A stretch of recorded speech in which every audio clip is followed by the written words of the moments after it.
Olá, minha gente querida, tudo bem com vocês? Michele aqui e está no ar mais um podcast Transitando Vidas. E hoje o meu convidado vai trazer aprendizado, enriquecimento como tem sido.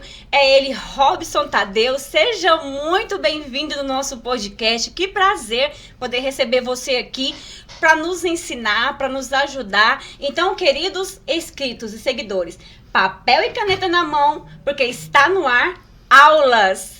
Tudo bem, querido? Tudo bem, que é isso, hein? Que coisa maravilhosa. Na verdade, é uma honra. Tô aprovada? Aprovado. Tá vendo aqui? Tá uma blogueira aprovadíssima. E eu vou falar uma coisa pra vocês, pessoal. Que engajamento. Sensacional, Obrigada, Michele. Robson, Parabéns aí pelo projeto. Que prazer receber você aqui. Que prazer poder levar para os nossos seguidores um pouquinho do que você sabe tanto, porque a gente sabe que essa gama de sabedoria sua é enorme, que a gente não vai conseguir explanar tudo, mas que a gente vai conseguir falar o essencial para o nosso dia a dia, qualidade de vida, saúde, prevenção, de tudo um pouquinho. É importante porque, na verdade, quando eu vi tantos temas e tantas situações importantes que você tem passado aqui, parabéns mais uma vez. Obrigada. É importante a gente falar um pouquinho sobre saúde, né? Hoje nós sabemos que a longevidade, a qualidade de vida, ela passa muito pela saúde. Com certeza. Então, eu vi que chegaram algumas perguntinhas e nós vamos abordar alguns temas que eu tenho certeza que pode mudar a vida de algumas pessoas. Maravilha. Porque o que acontece? Muitas vezes a gente fala assim, foi mais um podcast. Mas algumas pessoas vão chegar em você depois e falar, mudei, depois daquele insight. Você falou uma coisa muito interessante agora, Robson, porque assim, as meninas outro dia estavam me passando um retorno sobre os pods e elas falaram assim, gente, não tem como dizer qual foi o melhor, porque em cada programa é uma situação, é uma vivência, eu consigo aprender de um jeito, aí eu quero escutar de outro, eu maratono. Então assim, aos meus queridos seguidores, eles sabem o quanto eu sou grata a eles, eu sempre mando um beijo pra eles, em especial, bem no comecinho, pra quem às vezes não assistiu tudo, porque eu sou muito grata. Sem vocês, não seria possível. Aos meus convidados que aceitam abertamente esse convite, eu fico assim muito preenchida de amor, de afeto, que é o que me mantém, que é o que me motiva. E eu conseguir ser útil e poder trazer pessoas que vão enriquecer é realmente o meu projeto de vida, o meu propósito. Então, o Robson é fisioterapeuta. Isso. Nós vamos falar sobre essa qualidade de vida e eu quero que você comece explicando pra gente o que é um fisioterapeuta e o que é a fisioterapia. É isso, Michele. Na verdade, só pegando um gancho seu aqui, algumas pessoas do trabalho, né? Será que a gente se conhece desse trabalho, né? Falaram que o seu podcast, o seu programa, na verdade, virou um programa, programação, né? Isso. Tá excelente, né? Meu amigo Rex, um abraço. Um abraço pro Márcio, verdade. Boa, a Bruna, a galera que tá acompanhando. Michele pediu pra mandar um abraço pra ela também. Tem um xará, Michele. Só xará, é isso. Então, Michele, na verdade, o fisioterapeuta é um profissional graduado, né? Faz a faculdade durante 4 a 5 anos. A minha faculdade foi período integral, né? Uma faculdade que você transita por várias áreas da saúde. Você estuda bastante anatomia humana, você estuda bastante fisiologia, você pincela sobre farmacologia para poder entender os princípios até dos medicamentos. E você tem uma vivência clínica, tanto em hospitais, quanto em clínicas, quanto no ambiente de saúde pública, no geral. Então, o fisioterapeuta é um profissional graduado, profissional de saúde graduado, bacharel. Tá? Então, para os meus colegas fisioterapeutas também um abraço, eles têm essa possibilidade, essa situação de indicar várias situações que se referem ao corpo humano, à fisiologia humana e tudo para poder prevenir e para poder tratar, né? Isso. Algumas pessoas dizem que a fisioterapia, ela traz de volta a vida em algumas situações, né? Então, é claro que é muito mais que isso, mas nós precisamos ser breve porque vamos abordar alguns temas, mas isso é a função do fisioterapeuta. E muito bem explicado, inclusive, porque assim, se você for jogar o fisioterapeuta, tá em tudo. Né? E assim, a gente vai começar a falar sobre um tema que, inclusive, foi uma pergunta bastante feita pelos nossos seguidores. Eles são fiéis, viu? eu tô vendo mesmo. E eles perguntaram muito sobre AVC. Robson, vamos falar um pouco o seguinte. O AVC, ele dá sinais de que ele vai acontecer? Por exemplo, ele não é instantâneo, rapidamente, eu tô aqui almoçando e eu tive um AVC, ou ele começa a me dar pequenos sinais e eu, de repente, não me atentei, de repente eu não levei a sério, de repente aquilo foi juntando, até chegar no AVC. Ele dá pequenos sinais. Deu AVC. Ele tem tratamento? Como é que a fisioterapia ajuda nesse sentido? Nossa, Michele, que pergunta maravilhosa. Pessoal, essa pergunta da Michele me deixa até um pouco emocionado. Ah, como assim? O fisioterapeuta emocionado por perguntar de AVC. Aí eu explico para vocês. Minha mãe, um ano atrás, teve um AVC isquêmico nos núcleos da base. E eu, como fisioterapeuta, sabia já o que estava acontecendo quando falou que ela teve AVC, a extensão do AVC nos núcleos da base. Graças a Deus, né, minha mãe está bem, porém, o AVC ele ocorre por diversos fatores, tá? O principal fator que pode gerar tanto o AVC, porque o AVC ele é uma doença circulatória, quanto o infarto agudo do miocárdio. Fala, Robson, qual que é a relação? Né? Hoje nós observamos que essas doenças circulatórias, elas, infelizmente, elas matam mais do que a guerra. Se você pegar estatisticamente, hoje, o AVC e o infarto, que são doenças circulatórias, eu vou explicar o início de como isso começa, Michele, é importante os nossos seguidores entenderem isso. Geralmente, ele começa pela hipertensão arterial. Eu pedi para que você trouxesse um cérebro. Exatamente. Caso queira, fica à vontade. Eu trouxe aqui uma demonstração. Na verdade, aqui é um encéfalo, né? Nós temos o cérebro nessa primeira região, o cerebelo na parte posterior. E se nós levantarmos aqui a maquete, vou levantar depois, porque senão vai desmontar aqui no cenário da Michele. Mas aí nós temos o tronco encefálico. Toda essa parte é chamada de encéfalo. Então, quando a gente fala de AVC, significa acidente vascular cerebral. Ele acontece no cérebro e o AVE acontece em alguma parte do encéfalo. Tá? Então, o AVC ele pode ser isquêmico ou hemorrágico. Algumas literaturas trazem que o AVC isquêmico ele tem mais chance da pessoa sobreviver. Só que, quando ela sobrevive, geralmente ela fica com alguma sequela, dependendo, evidentemente, então, da área da... avó. Foi o caso da sua avó, né? Isquêmico e tá com sequela. Ela faleceu, mas na ocasião ela ficou mesmo sequelada do lado esquerdo.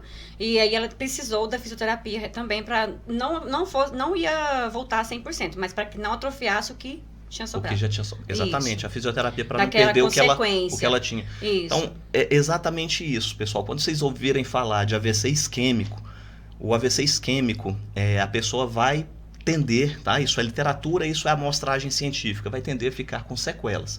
Aí pode ser na fala, ou na musculatura, ou até com a falha de cognição. Agora, o AVC hemorrágico ele é mais perigoso. Algumas literaturas trazem que ele tem 90% de índice de morte. É o do sangue? É o que eles chamam de derrame, famoso derrame, porque existe um aneurisma. Aneurisma é a dilatação de de um desses vasos, dessas artérias. Então, quando rompe esse aneurisma, derrama sangue em cima do cérebro. É o famoso derrame, por isso fala derrame. Então, esse popularmente chamado de derrame. Então, quando derrama sangue, é mais difícil de sobreviver. Porém, se a pessoa sobrevive ao AVC hemorrágico e não teve nenhum outro tipo de lesão, ela tende a não ter sequelas. Fazendo a fisioterapia, ela tende a não ter sequelas. Então, a fisioterapia, ela tem casos de 100%, então? Tem casos de 100%. É mesmo? Michele, sua mãe? Minha mãe E aí é interessante, Robson, mas sua mãe não foi isquêmico? A minha mãe teve um AVC isquêmico nos núcleos da base, com uma extensão grande, porém, ela não teve sequela. Isso pode acontecer. Falar, eu conheço alguém com AVC isquêmico que não teve sequela. E eu já tive pacientes, Michele, inclusive esse eu tinha que ir na casa dela porque ela não tinha condições de ir ao consultório. Então, eu vou fazer aquela fisioterapia domiciliar. Cheguei na paciente e cheguei na família e perguntei. Aí a família me chamou no cantinho e falou assim, olha, essa paciente sua, a nossa mãe e tudo, o médico mandou para casa porque já não tem mais o que fazer. Ela já está na fase final. Não, na fase final, ela veio para falecer. Aquela morte, para que ela tivesse a morte decente, uma morte com qualidade. Assistida. Exatamente. Qualidade. Só que quando eu peguei os exames, eu vi que era um AVC hemorrágico. E ela tinha sobrevivido. E aí eles estavam esperando a morte chegar. Claro. E aí eu achando estranho. Claro, ela de fralda e tudo. E nós começamos a fisioterapia. Enquanto a gente fazia a fisioterapia, o sistema fisiológico dela começou a limpar aquele sangue, né? Foi reagindo as células de defesa foram limpando o sangue. Então limpou. E aí eu levava, às vezes pedia para os familiares levá-la para a sala, me ajudar. Só que eu falei, você nunca tragam sozinha, sempre com o fisioterapeuta. E um dia eu chego na casa dela, ela está sentada no sofá. Eu falo, gente, eu pedi para vocês não fazerem isso, para mim é muito difícil fazer sozinho, agora levá-la para o quarto, vocês têm que ter alguém para me ajudar. Falei, vamos lá, dona Maria. Nome aqui fictício. Aí ela falou assim, vamos.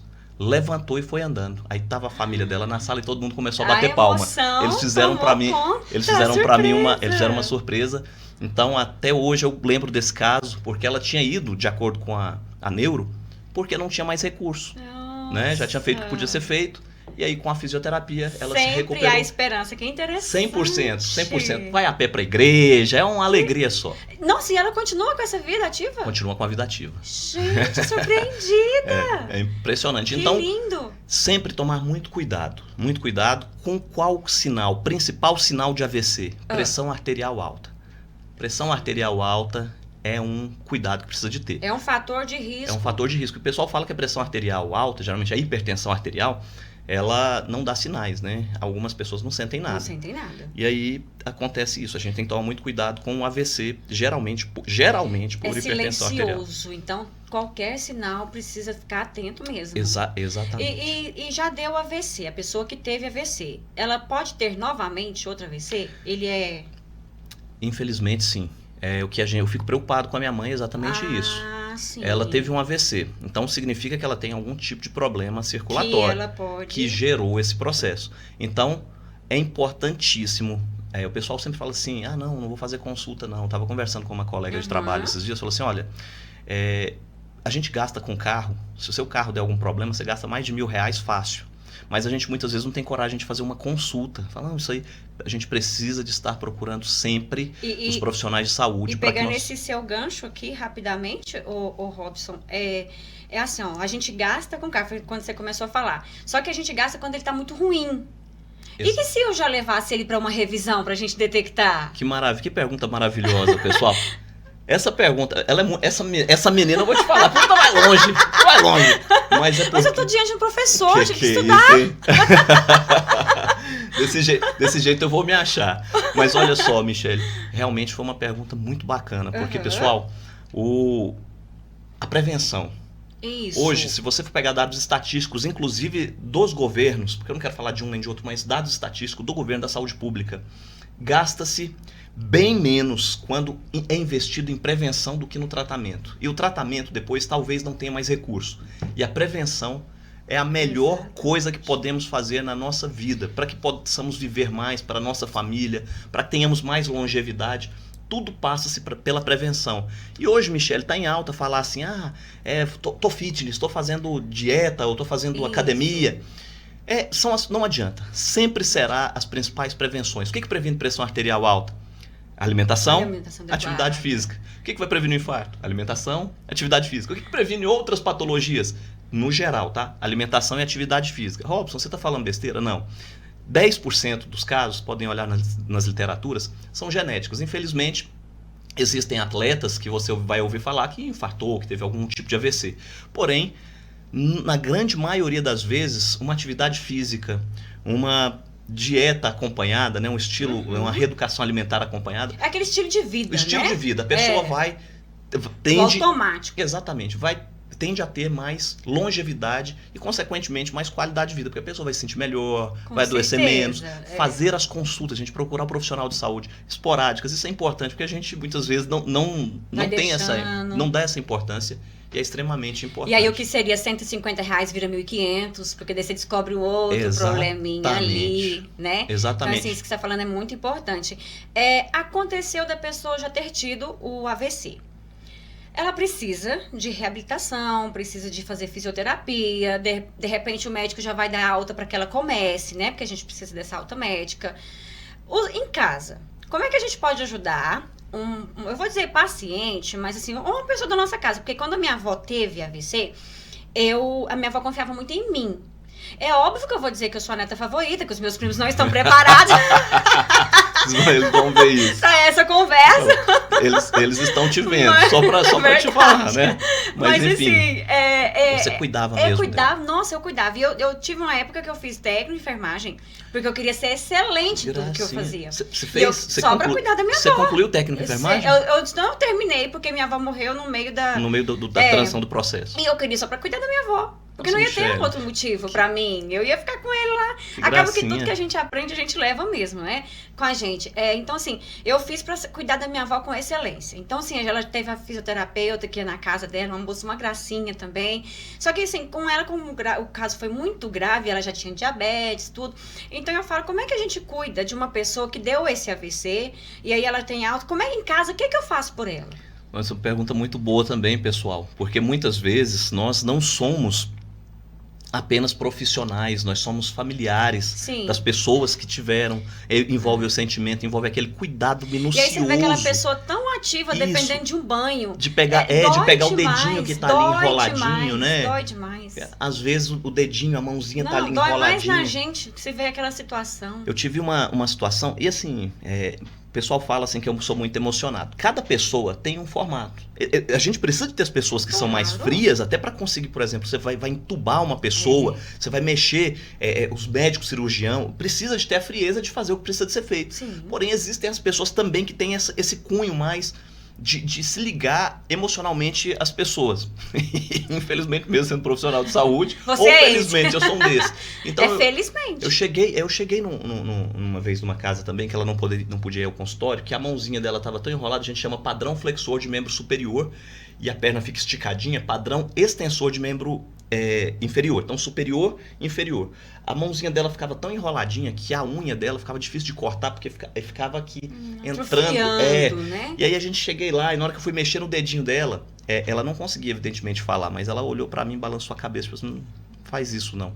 Mas existe a necessidade. Então você que tá passando por isso, vê algum profissional mexendo, o seu familiar vai estar ali sofrendo, a primeira coisa é você realmente conseguir fazer o que precisa ser feito, porque muitas vezes é igual filho. Às vezes seu filho fala, mas eu não quero ir para a escola hoje, vou chorar, mas é necessário ir. Então a primeira coisa, é necessário fazer o exercício, a movimentação das articulações, se necessário ali, e se tiver as condições para isso, chamar um profissional para que ele possa cuidar daquela parte e trabalhar com a hidratação, ver com o profissional se é importante alguns exercícios. Por exemplo, eu já cheguei em casa de pacientes que estavam tratando, a família mesmo tratando, e a família faz tudo para ajudar, a verdade é essa, né?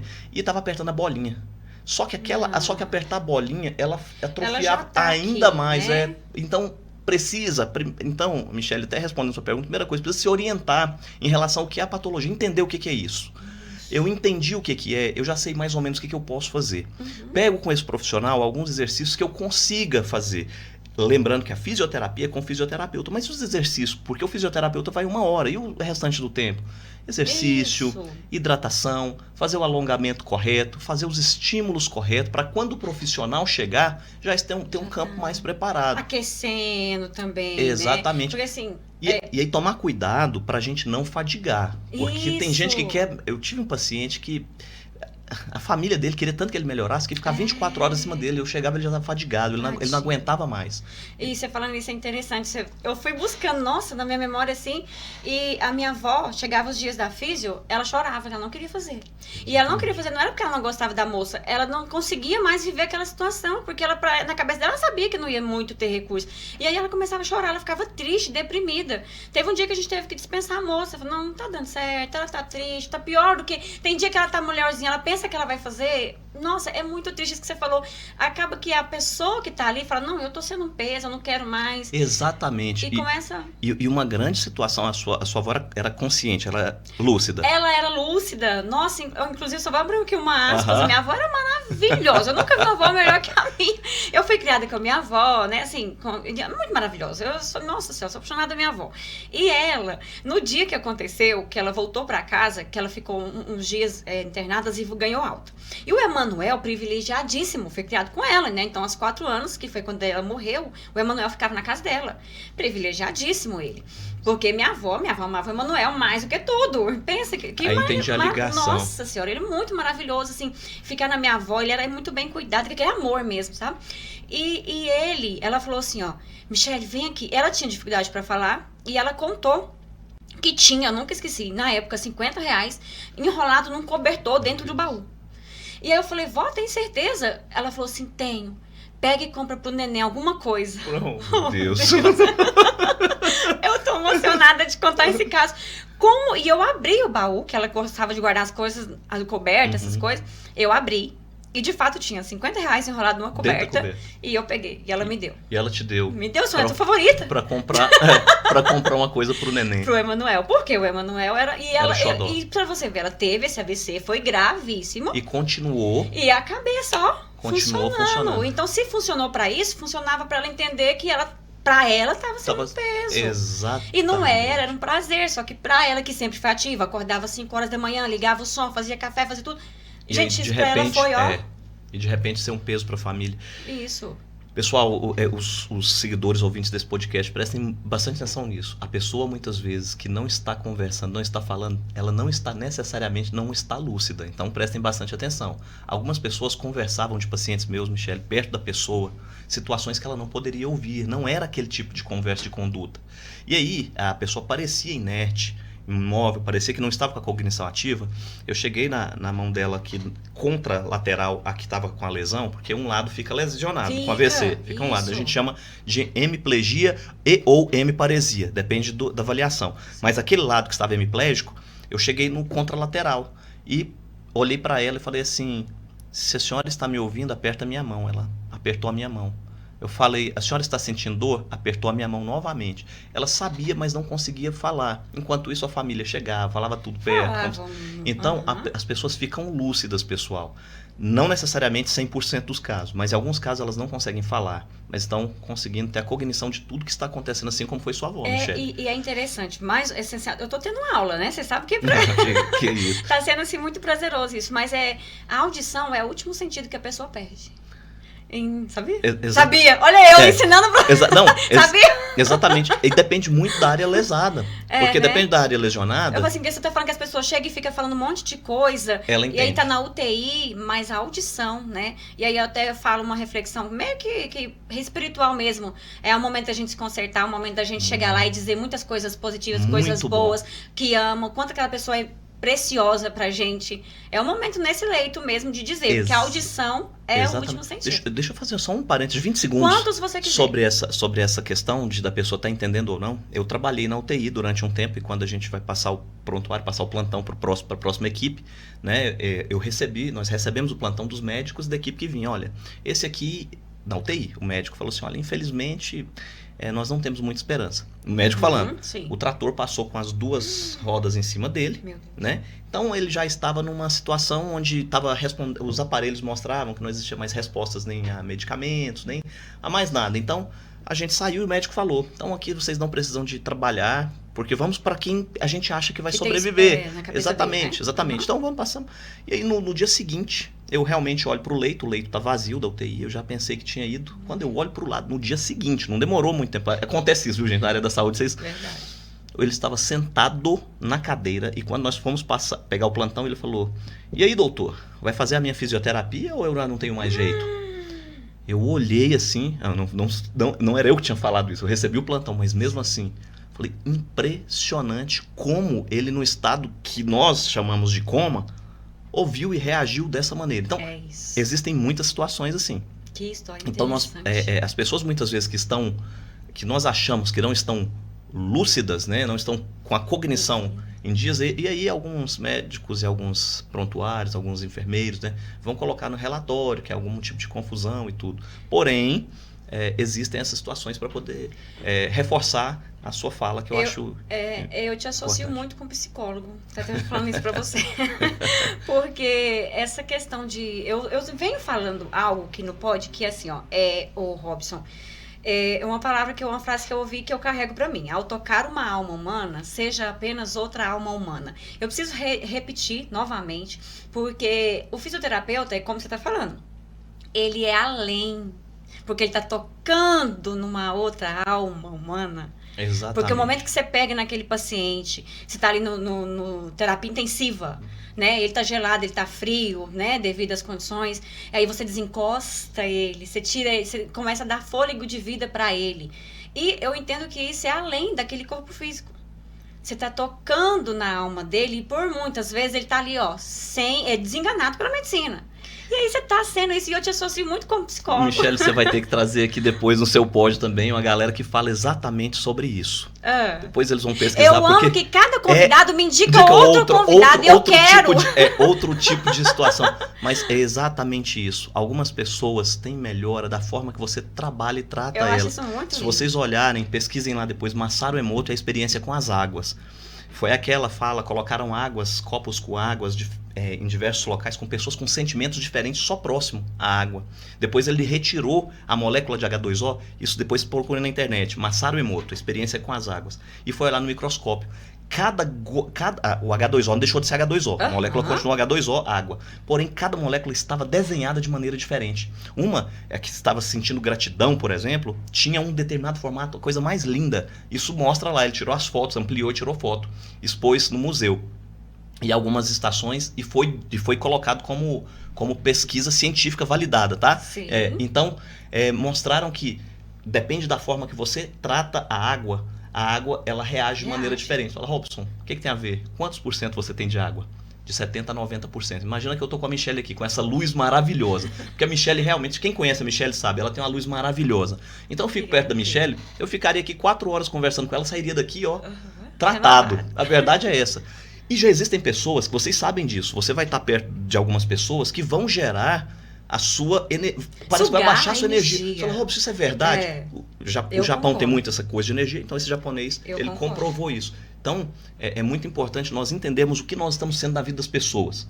Nós estamos levando elas a serem melhores ou estamos trazendo elas para piores? Importante pensar nisso. Muito interessante. Obrigada por isso, viu? De verdade. Vamos falar um pouco, já que a gente está tão engajado assim, em prevenção, qualidade de vida, saúde, aconteceu, o que eu faço no pós, né, ocorrido. Vamos falar um pouco de fibromialgia? Olha, fibromialgia, até a década passada, entramos aí em 2020 como uma das doenças da década, né?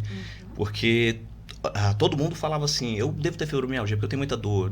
Então, quando eles iriam pesquisar, viam que a fibromialgia geralmente eram pessoas que tinham cunho depressivo. Conta pra quem tá em casa que não sabe o diagnóstico, mas que de repente tem os sintomas. Exatamente. A fibromialgia, pessoal, geralmente são pontos dolorosos e geralmente bilaterais. Pioram no calor, sentem dor hipersensível ao toque, tá? Porque tem isso também. Não sei se vocês procurarem na internet aí, colocar foto de como se fosse a fibromialgia a olho nu. Vai aparecer lá uma marca de uma pessoa totalmente assim, com hematomas. É como se estivesse tocando em hematomas. Porém, são situações bilaterais e esses pontos dolorosos, eles sempre entram em crise nos mesmos lugares. Então, por exemplo, eu tenho dor aqui? Tenho. Beleza, na hora que eu estou em crise, aquelas dores aqui bilateralmente. Potencializa. Exatamente, a gente chama de pontos dolorosos. São pontos específicos do corpo, bilateral, né? A coluna vertebral, então bilateral, esses pontos, isso vai despertar ao médico fechar um diagnóstico. Não é fácil fechar um diagnóstico de fibromialgia. Sim. Aí ele vai analisar se essa pessoa tem cunho depressivo, se essa pessoa depende se essas dores elas se elevam também com a questão emocional. Então ele vai fazer uma série de perguntas para fechar um diagnóstico de fibromialgia. Algumas pessoas realmente têm hérnia de disco e confundem com fibromialgia. Os são parecidos. Porque, por exemplo, tem dor nas costas, bilateral, nos mesmos pontos sempre e tudo. Aí a fibromialgia, ela destoa por essa situação de ter o cunho depressivo, ter passado por alguma situação traumática. Psicológica. Assim, psicológica não. Psicossomática. Também, psicossomática, porque ela é física. A dor é sentida. Ela existe. Porém, ela tem cunho relacionado com as emoções, com possível depressão. Então, Robson, como é que eu faria para cuidar da fibromialgia? Aí, você chamou o fisioterapeuta, ele vai fazer propaganda dele, né? Mas a fisioterapia, realmente, ela cuida. E, assim, para mim, hoje, o melhor cuidado está na fisioterapia com exercícios como pilates, depende da intensidade, evidentemente, da dor, mas a hidroterapia, a pessoa conseguir fazer alongamentos específicos. Olha, eu não consigo fazer pilates nem fazer hidroterapia. Então, existem alongamentos específicos que você pode fazer em casa. Você pode fazer também no próprio consultório do fisioterapeuta, evidentemente com acompanhamento médico. Essa situação de cuidar. Fibromialgia não é brincadeira. Ela vai evidenciando assim, então a temperatura interfere muito, né, o clima. Sim, o clima interfere. No frio. O meu estado emocional também. Estado emocional, clima, aquele gatilho, sabe? A pessoa teve o gatilho, sim. Ela já começa a sentir uns pontos dolorosos. Aconteceu alguma coisa no meu dia, não deu certo, eu comecei a sentir dores físicas, exatamente. E aí de repente eu não sei o que foi, eu ignoro, ou eu falo, o que aconteceu? Não, é porque eu não tô bem hoje mesmo, mas não, é o corpo dando sinais, reagindo. As suas perguntas são sempre maravilhosas. Gente, isso que ela falou, pode ser fibromialgia, porque existem doenças psicossomáticas que são doenças que você precisa tratar o emocional. Tratando emocional, tratando depressão, até a dor física vai embora. Isso é verdade. Agora, a fibromialgia, ela é uma doença... doença encardida, ela é encardida. Mesmo, porque, né? Porque o que acontece? Na fibromialgia, as pessoas vão ter dor independente dela ter simplesmente tido ou não, um gatilho. Exatamente. Pode ser pelo clima, ela pode ser pelo movimento frio, que você fez. Calor, exatamente. Então é isso. É mesmo. Vamos falar sobre lipedema? Bom, como eu falei, né, as colegas da estética vão entender isso de uma maneira mais profissional, porém a gente precisa de explicar para a população poder entender melhor. Lipedema, na verdade, é um depósito, um acúmulo de gordura em membros inferiores e ou em membros superiores. Né? Por exemplo, nas pernas, em uns locais mais específicos, perto ali das nádegas, onde também ela é coberta de um tecido adiposo, né? A gente chama dos adipócitos. Assim como para quem tem membros superiores, também. Tá? Então é aquela pessoa que, se eu for colocar um estereótipo, é aquela pessoa que seria magrinha, e vamos imaginar que ela tenha o lipedema, o acúmulo apenas em membro inferior, não em membro superior. Então seria aquela pessoa que tem a perna mais grossa e o restante do corpo ela não tem nenhum problema linfático. Por isso que a maioria das meninas magrinhas optam por lipoaspiração no joelho, assim, para tirar essa lipedema. Porque hoje eu vi um caso, uma moça, ela faleceu, infelizmente. Ela foi operar, dizendo ela que tinha lipedema, e aí ela foi fazer lipo e não deu certo, deu embolia. Deu uma complicação e ela faleceu. Aí ela falou antes, né, que era devido a lipedema.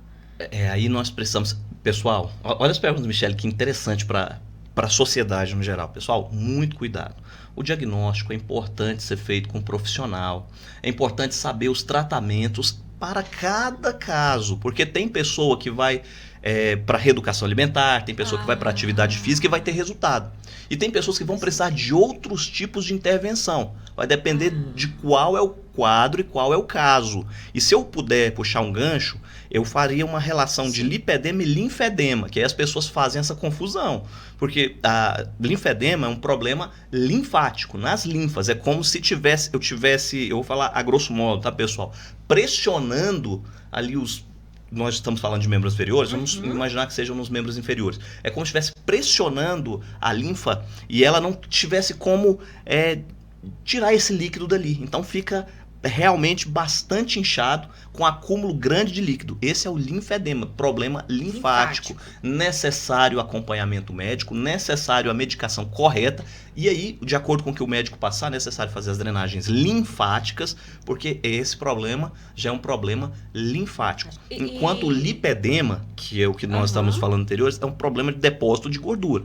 Então existem essas duas diferenças, o acúmulo de gordura local, depósitos adipócitos ali, o lipedema, e o linfedema, problema linfático. Então, o lipedema não é necessariamente, ele não atinge apenas pessoas acima do peso. Não necessariamente. Está todo mundo sujeito. Todo mundo sujeito. Evidentemente que quanto mais você melhorar tiver uma atividade física, a sua qualidade de vida, a educação alimentar, vai ser mais fácil de reduzir.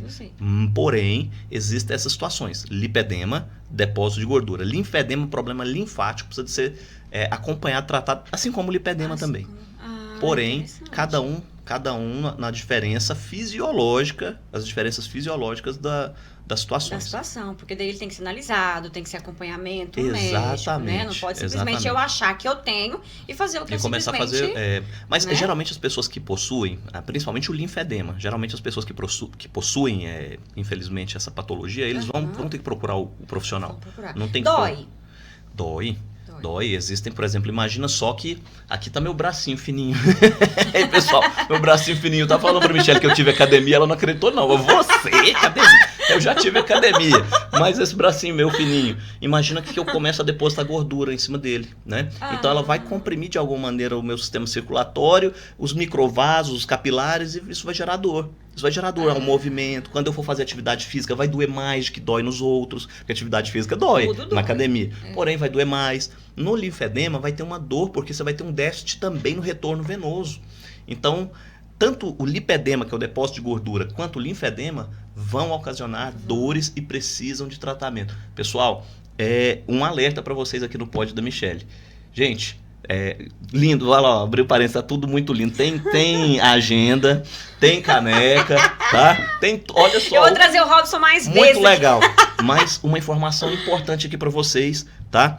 Procurem, vocês perceberam isso, procurem um profissional. Você precisa do profissional te acompanhar e segue a risca. Às vezes a gente fica desanimado de ter que seguir a risca. Segue a risca. Você seguindo a risca, você vai ter resultado. Isso é fato, Michelle. Uma coisa é você ficar esperando passar. A outra situação é você ir atrás, se movimentar para poder melhorar e ter mais qualidade de vida. De repente, assim, a gente acha que não tem solução, que vai doer sempre, eu tomo um remédio ali para dor e ok. Ou então outra coisa é você falar, não, eu vou tentar, vou fazer o que eu posso, vou reagir de alguma forma, para que eu tenha, no mínimo, uma qualidade de vida decente. E quando você percebe, você já está melhor do que aquela qualidade que você programou. Isso, aquela opção que você tem para a vida, acaba que ela já te dá mais... Exatamente. Né? É igual quando começa a atividade física. É verdade, vai vendo os pequenos resultados. Logo você tá, nossa, hoje eu não posso faltar e tudo. É verdade. Eu hoje em dia, eu já treinei muito assim, nossa, eu não posso faltar nenhum dia. Eu era ratinha de academia. Mesmo? Também você não vai acreditar, mas... Devolveu. Mas ela tá bem. Não, mas ó, aí o que acontece? Eu hoje faço pra dormir. Eu falo assim, gente, meu remédio eu preciso dormir bem. Então, se eu preciso dormir bem, eu preciso treinar. Eu falo que é o meu remédio mesmo. Então, eu faço pra qualidade de vida pra dormir. E parece que quando você vai fazer nesse intuito, aí vem vindo as outras coisas, obviamente, tudo é uma junção, né? Igual você tá falando, quando você vê, você já tá ali, ó, envolvidíssimo. Já tá envolvido. A saúde melhora, a respiração melhora, tudo melhora. Porque realmente é uma opção saudável de vida. Eu tava dando uma palestra uma vez sobre PNL. Outro dia eu quero voltar aqui para falar de PNL. Vamos falar. Vocês vão entender isso, mas tava dando uma palestra lá de PNL que tem a ver também com as interpretações dos gestos corporais. O que a pessoa quer dizer, se ela tá... Depende do jeito que ela tá, você consegue entender, se afasta, a expressão dela, né? Exatamente. Então, é uma das bases da lida. E eu falando sobre isso e falando que a gente tinha que ser pessoas melhores, isso na palestra, né? Sim. E aí a pessoa chegou e falou pra mim assim, como é que eu faço para ser uma pessoa melhor? Eu falei assim, comece cuidando de você. Comece cuidando, fazendo atividade física. Você vai se sentir tão bem. Comece se amando. Exatamente. Que você vai, sabe aquele estresse que você tava? A sua respiração vai melhorar, sua mandíbula vai Postura relaxar. Né? vai melhorar. Tudo vai ficar mais tranquilo. Então, você conseguindo se cuidar, é até mais fácil de você desenvolver isso para a sociedade. Então, isso é muito importante. Como é que eu posso ser melhor? Comece se amando. Comece se amando. Comece se valorizando. Comece você mesmo tentando... Faz uma atividade física, você vai ver que você vai chegar em casa já feliz da vida. Né? Uma caminhadinha. Tô feliz, então você vai ser mais gentil. É verdade, parece besteira, mas é verdade. Comece fazendo atividade física, você vai ser um ser humano melhor. Eu segui, assim, quando eu era ratinha de academia, eu segui uma lógica que hoje ela é completamente derrubada por mim mesma. Não precisa de validação científica para que eu derrubasse ela. Eu falava assim, ó, ou você faz bem feito a atividade física, um HIIT, por exemplo, que é aquele, né, acelerado, ou você não faz, porque não vai adiantar. E hoje eu sou totalmente contra isso. Ou você faz do jeito que você consegue, qualquer jeito que você consegue, ou você vai piorar. Porque aí é pior. Você criou essa... A teoria minha. E deixa eu te falar, essa teoria da Michelle... Porque não... Pessoal, essa teoria da Michelle é espetacular. Se eu deixar de fazer alguma coisa de academia, qualquer coisa por mim, por achar que não vai valer nada, eu tô atrofiada, daqui uns dias eu morri. Exato. E qual que é um dos provérbios japoneses? Qual que é a população que mais vive no mundo hoje, pessoal? População asiática. Sabe o que eles fazem? Você não tem tempo, não consigo. Sabe o que eles fazem? Faça 1 minuto. O que é isso? 1 minuto de atividade física? Faz 1 minuto, faz uma prancha e vai dormir. Você melhorou seu metabolismo, você conseguiu. Amanhã eu vou fazer de novo aquela prancha. Não Sabe, esse nada. Radicalismo de ou você faz muito, meia hora, ou você faz coisa, ou não faz nada. Gente, não é assim, não. É mentira. É por mim mesma. Eu sou essa pessoa que faz 5 minutos, faz 10, faz 1.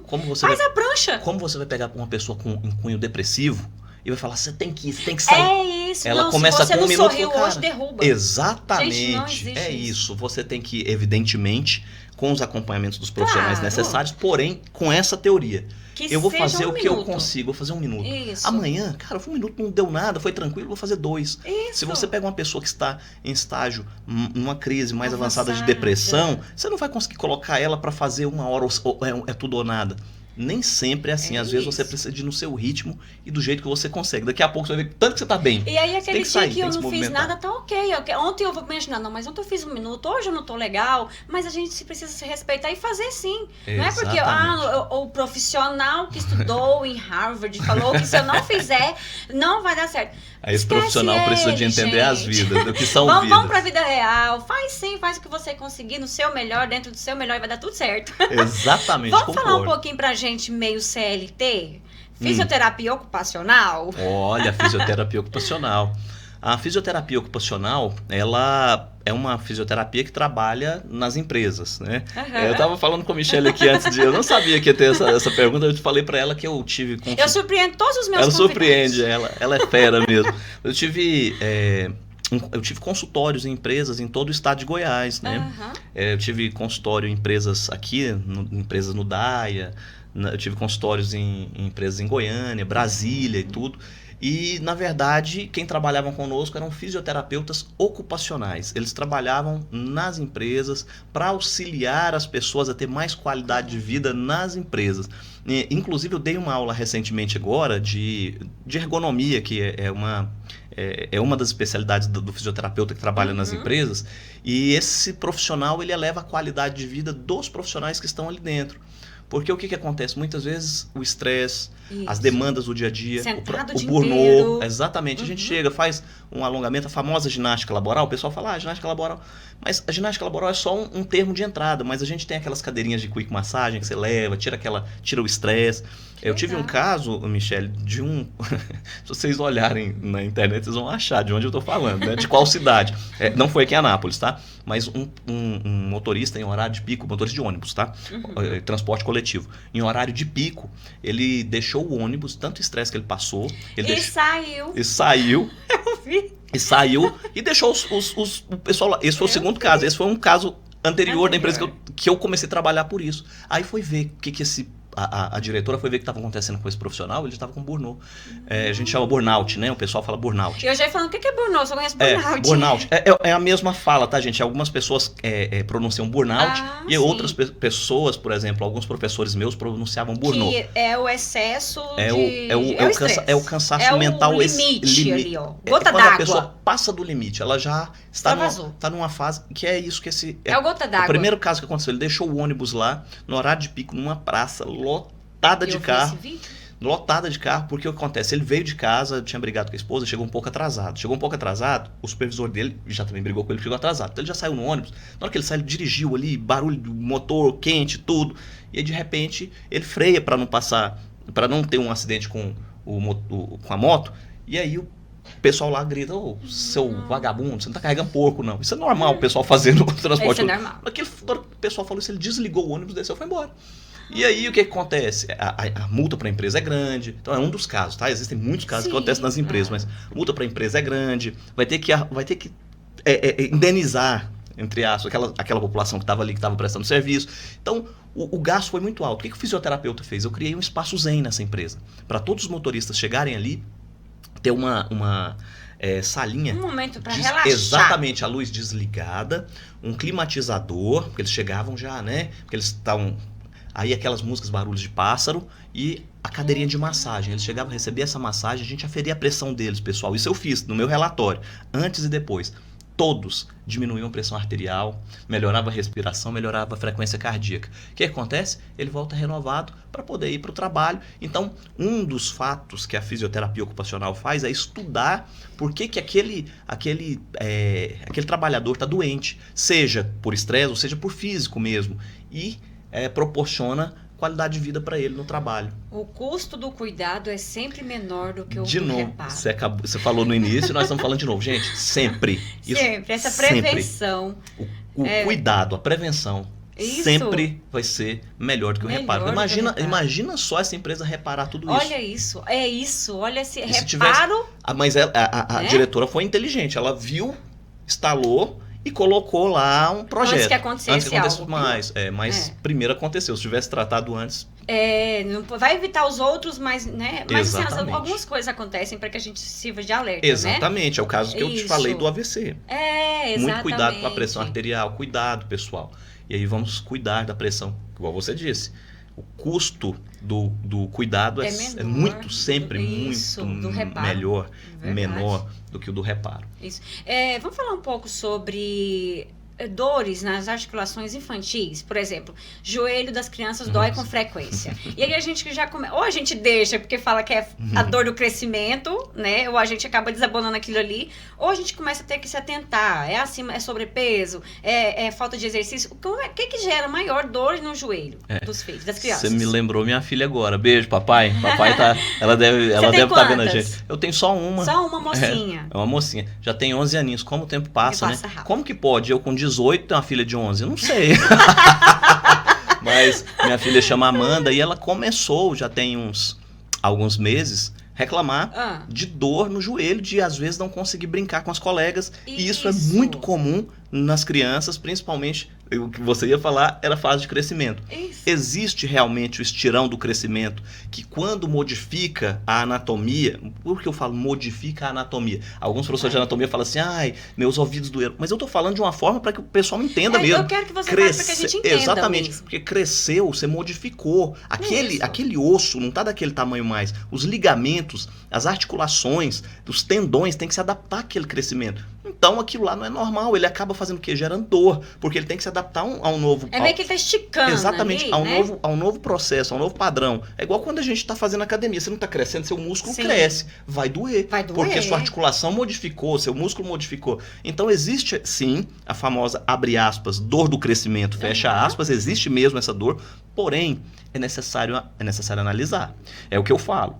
E você acabou de falar. Prevenir sempre é muito melhor do que remediar. Bom, meu filho começou com dores, por que eu não levo ele no profissional para saber se essa dor é apenas uma dor fisiológica ou é uma dor patológica? A dor patológica, eu vou falar um nome aqui, depois vocês pesquisem na internet, chama Osgood-Schulatter. É uma dor que causa nas articulações do joelho, articulação fêmuro-patelar, que inclusive agora, após ter feito algumas avaliações físicas com a minha filha, nós vamos fazer sim os exames complementares para saber se ela não tem. Se não tiver, ótimo. Se tiver, nós vamos tratar. Osgood-Schulatter, que é a dor no joelho, que acomete muitas crianças, a criança sente dor, ela não pode de forma alguma ir para pula-pula mais, não pode fazer exercício de impacto, não pode, mesmo? é proibido, vai ter que ficar parada durante um tempo até o profissional liberá-la aos poucos para que possa fazer. Vai ter que fazer fisioterapia com alongamentos específicos, tá? E microalongamentos, e vai precisar do fisioterapeuta para esse acompanhamento. Então, essa dor no joelho nem sempre ela é normal. Ela pode ser, depois vocês pesquisem para vocês verem, chama Osgood-Schulatter. Osgood-Schulatter. Osgood-Schulatter. Eu vou escrever que daí fica mais fácil. Fica mais fácil, galera.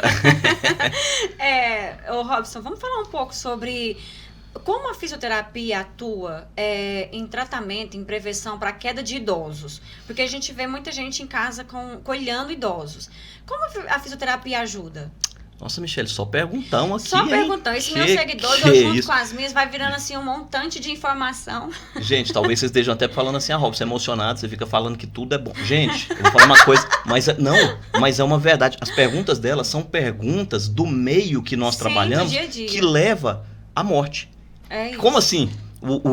A queda em idoso, a fratura de fêmur, Exato. Que é o que mais acomete os idosos quando eles têm algum tipo de queda, em grande parte, eles levam realmente a óbito. Eu vou só mais um parênteses. Claro. A mãe de um grande amigo meu, foi colega e depois virou amigo, ela faleceu por conta disso. Caiu, fraturou o fêmur, deu complicação. E aí você conhece alguém, você que está assistindo a gente no Pod, você conhece alguém que faleceu por conta de fratura de fêmur. Como que a fisioterapia auxilia? Como que ela previne isso? Exatamente auxiliando os grupos musculares que aquela pessoa precisa ter para ter um equilíbrio maior. É claro que em casa, os idosos, é importante que eles tenham o local de apoio, né, os pisos antiderrapantes em locais de Acessibilidade, É uma acessibilidade, locais onde tem ali uma rampa e tudo.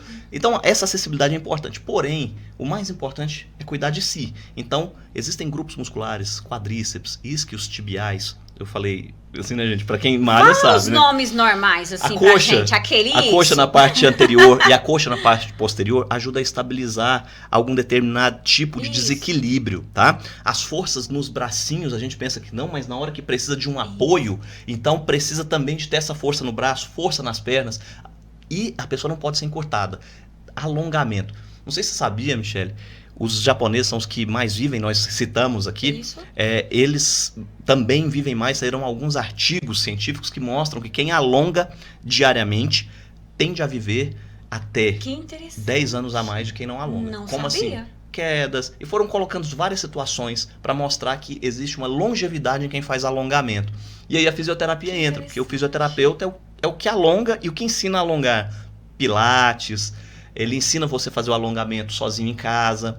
E o fortalecimento, precisa de alongar e fortalecer. Maior longevidade, maior qualidade de vida. Olha que interessante, você falando isso, vai aqui vem na minha memória que eu faço, que já é passado para mim, mas eu tô vendo demais nas academias, a gente fazer a mobilização antes, mobilidade antes, caso de encurtamento de músculo e tudo, mas aí que você vai conseguir alongar, você vai conseguir fazer um agachamento melhor. Exatamente. Isso está presente em qualquer lugar, isso é muito interessante. Em tudo que nós formos fazer. Inclusive, se você não tiver um bom alongamento, você não consegue ter um ótimo fortalecimento. O pessoal pensa que isso não. O pessoal fala assim, o He-Man, né? Aquele, não sei se vocês vão lembrar do He-Man. Mas, enfim. Vamos, povo inteligente. Depois vão olhar aí. Você vai pegar a espada lá nas costas e se ele tiver um encurtamento, ele não consegue nem pegar a espada nas costas. Então, com o alongamento, ele consegue mais mobilidade para fazer o que precisa ser feito.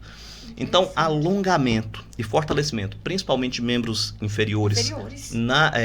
Nos cuidados com os idosos, principalmente, é o que vai auxiliar, é claro que isso com a vida que eles têm de alimentação, com o medicamento. Junção, né? Exatamente, mas essa parte é uma parte muito importante para que eles tenham longevidade. Muito interessante essa informação. Essa também eu não sabia, mais um aprendizado aqui hoje.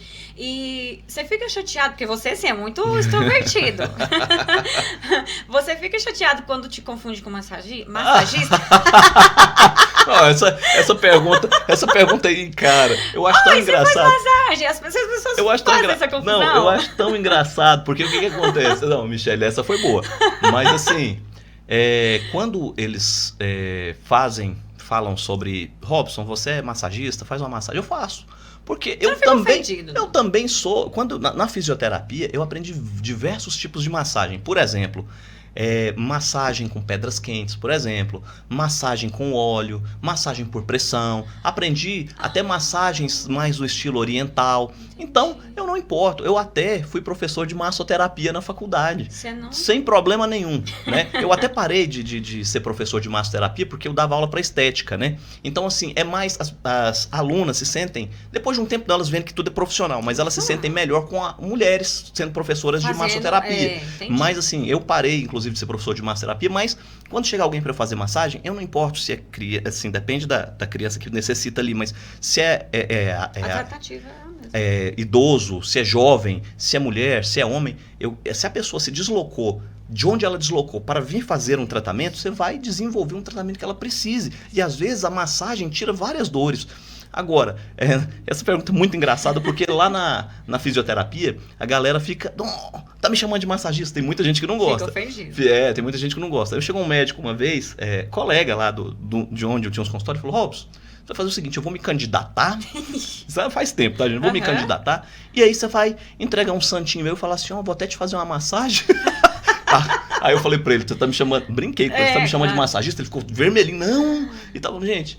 Comigo, claro que tem profissional, é profissional. Comigo não tem problema nenhum, eu faço massagem também. Utilizo minhas técnicas junto com alongamento, dá resultado, tá? E alguns fisioterapeutas não vão curtir, mas eu não importo. Eu acho que é muito bacana porque A massagem hoje dá qualidade de vida Dá também para as qualidade pessoas. de Eu vida. mesmo amo uma massagem. Não sei se você faz, Michele, mas não faço. Ah, não mas faço, você tem que fazer acredita? uma massagem. Ó, faz uma reflexologia podal, uma massagem nos pés. Né? Faz uma massagem na cabeça e depois faz uma massagem no corpo. Gente, falando que é uma não, delícia. mas quando eu vou fazer a sobrancelha, eu falo na Damiana, fazendo propaganda. Propaganda da Damiana. Ela é maravilhosa. E eu falo que eu vou pra terapia, pra massagem, porque elas fazem lá todo um procedimento. Tem dia que eu nem quero tirar sobrancelha, eu quero só a massagem. Então eu faço, pelo menos nesse rosto, você falando aí, essa parte aqui eu faço. Gente, é uma delícia. A Michele vai fazer, depois ela vai falar pra vocês. É interessante. Massagem nos pés, massagem na cabeça, massagem nas costas, te renova, te deixa outra pessoa. Eu, particularmente, sou fãzaço de massagem. Tira dores, né? Tira dor. Gente, é uma delícia. A fisioterapia, ela ajuda em questões de artrite, artrose, essas dores? Vem de articulações, né? Olha, que é isso? Quando eu dou aula lá pra galera na anatomia, eu até explico a diferença de artrite e artrose. Por favor. Artrose é a diminuição do espaço articular. Imagina que eu vou fazer aqui a articulação do joelho, aqui o fêmur e aqui a tíbia. Então, artrose, diminuição do espaço articular. Eu vou movimentar ali o joelho, vai crack, daquela rangida. Então, se o joelho tá rangendo, não necessariamente é isso, mas fique ligado. Não é que você esteja crocante. A Nicole fala sempre que eu tô crocante. Eu tô crocante, né? Mas a artrose, ela é a diminuição do espaço articular. E a artrite, todo o sufixo it significa inflamação. Tendinite, inflamação dos tendões. Artrite, inflamação das articulações. Então, quando essa articulação começa a inflamar, ela pode inflamar até pela artrose. Quando ela começa a inflamar, ela já evoluiu para artrite. Quem que pode dar esse diagnóstico? Médico. Médico ortopedista geralmente vai através de exame de sangue. Reumatologista vai te dar esse diagnóstico. Exames como raio-x pode detectar uma artrose, por exemplo. Uma artrite e o de também. Sangue quando é mais reumatoide. Artrite reumatoide, exatamente. Aí a artrite reumatoide já é com o reumatologista que ele vai fechar um diagnóstico dessa. E a fisioterapia também tem uma atuação exatamente, nesse? sim. Em tudo que é relacionado, que é relacionado, ao corpo? É corpo todo, mas principalmente nessa parte que a gente chama de osteomuscular. O osteomuscular vem do osso e da musculatura. Geralmente o ponto de apoio para a reabilitação vai ser o fisioterapeuta. Interessante. Ele vai ajudar, vai passar os exercícios, vai ver o que a pessoa precisa, vai ajudar com alongamentos, com movimentos microarticulares, então técnicas específicas. Nossa, Robson, então assim, eu vou dizer aula, porque hoje foi uma aula novamente. A nossa aula está caminhando para o fim. Como é bom, como eu falei no início, eu não me canso de dizer que como é bom a gente poder levar algo de útil para as pessoas, para o nosso dia a dia. As pessoas já sabem o que fazer, já sabem o que procurar. Até então elas não sabiam, eu tenho tal coisa, vou analisar, porque o Robson falou isso no podcast. E a gente vem colhendo pequenos frutos, né? Outro dia aconteceu uma situação no portal de notícia, e aí a pessoa, nossa, por isso que eu vi no podcast da Michele, transitando. Então, assim, são situações que a gente vai levando pro cotidiano. E a nossa aula, nosso podcast está caminhando pro fim. Mas eu quero que você faça pra gente o que você gostaria de dizer para nós, que não foi dito aqui, de repente uma dica, de repente uma orientação, de repente uma prevenção. O que você quer deixar para todos nós? Michele, obrigado. Olha, eu fiquei honrado quando a Michele me chamou. Eu falei, não acredito que a Michele tá me chamando. Porque ela, primeiro foi o Vanderick, né? Que eu sou fã. Aí eu fui vendo que falei, cara, que legal, acompanhando o pessoal lá, dos colegas todos falando, né? Que é muito bacana e tudo. E de repente eu fui chamado para participar. Até a Josi, minha cunhada querida, falou, você vai levar meu amigo Robson. Mas que bom, né? Que tem uma galera ainda que curte a gente, isso é muito bacana. Eu vou deixar aqui uma fala de, no máximo, 1 minuto para não... Como você preferir. Então, 1 minuto e meio. Isso, 2 minutos. 2 minutos, tá? Para que vocês possam entender. Não sei se vocês já ouviram falar da lenda do tronco quebrado. A lenda do tronco quebrado, autor desconhecido, infelizmente eu gostaria que esse autor fosse conhecido, ele mostra que os índios têm uma cultura diferente da nossa. Porque, por exemplo, o que a gente tem medo, às vezes os índios não têm, né? São situações diferentes ali, inclusive em tribos específicas.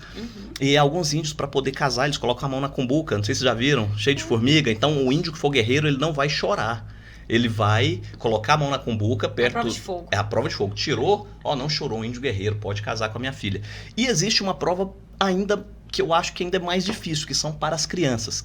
eles vão para um local onde eles têm mais medo, que os índios têm mais medo dos espíritos, mal-agouros, que eles falam, que leva as plantações, e eles vão para esse local onde eles acreditam que ficam os espíritos, nessa tribo específica, onde fica um tronco quebrado.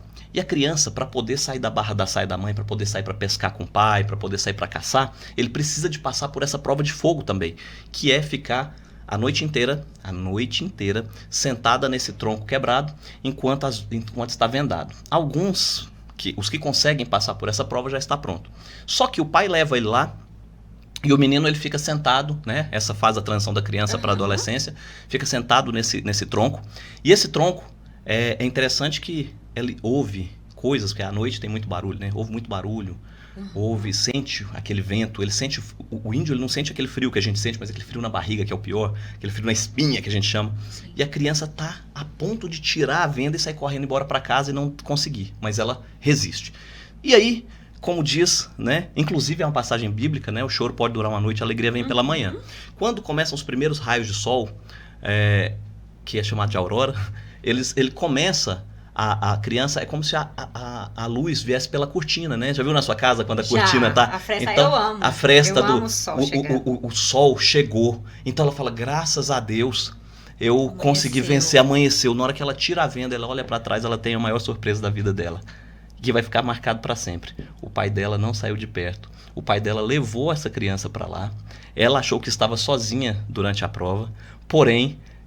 Em todo o tempo, mesmo ela achando que estava sozinha, o pai dela estava do lado dela. Então eu quero deixar aqui para vocês, não é nem algo sobre fisioterapia. Sim. É algo que alguém pode estar passando por algum tipo de dificuldade e pensando, eu estou só. Mas talvez você pode estar igual aquele menino, passando de fase. Mas seu pai, você acha que estava sozinho, mas seu pai, de alguma maneira, está sempre ali do seu lado e não te deixou em hora nenhuma para você não ser prejudicado. Então eu gostaria de deixar isso com vocês. Eu vou falar uma coisa, você deu um tapa e agora eu vou acabar com o podcast. Eu sempre deixo com mensagem, não vou deixar. Não, mas a sua mensagem precisa. Não, sabe por quê? Você, assim, a gente fez uma aula completa hoje e finalizou falando de algo bonito, assim, tudo foi bonito, mas de algo espiritual. Porque um filho nunca é deixado mesmo por um pai. Exatamente. E que lindo isso. Eu vou deixar com a sua, nós vamos encerrar hoje, excepcionalmente, cada dia. Não, e isso é muito bom, isso é muito salutar para todos nós. Então, cada dia o nosso pod vai criando mecanismos para melhorar, para ser diferente, cada um tem a sua particularidade, conforme eu falei. Hoje o nosso final, a gente vai se despedir com essa mensagem maravilhosa que você deixou para nós. Eu quero agradecer vocês pela paciência, pela bondade de me ouvir, de chamar todo mundo em casa, pegar a pipoca, o guaraná e assistir o nosso podcast. É sempre prazeroso estar com vocês. Fiquem com Deus e até o próximo Transitando Vidas.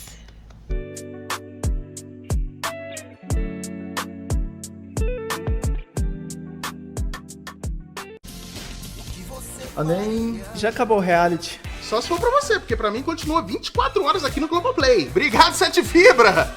Com a 7 Fibra eu tenho 600 MB mais Globoplay pra assistir meus realities, filmes e séries do momento. Vem pra 7!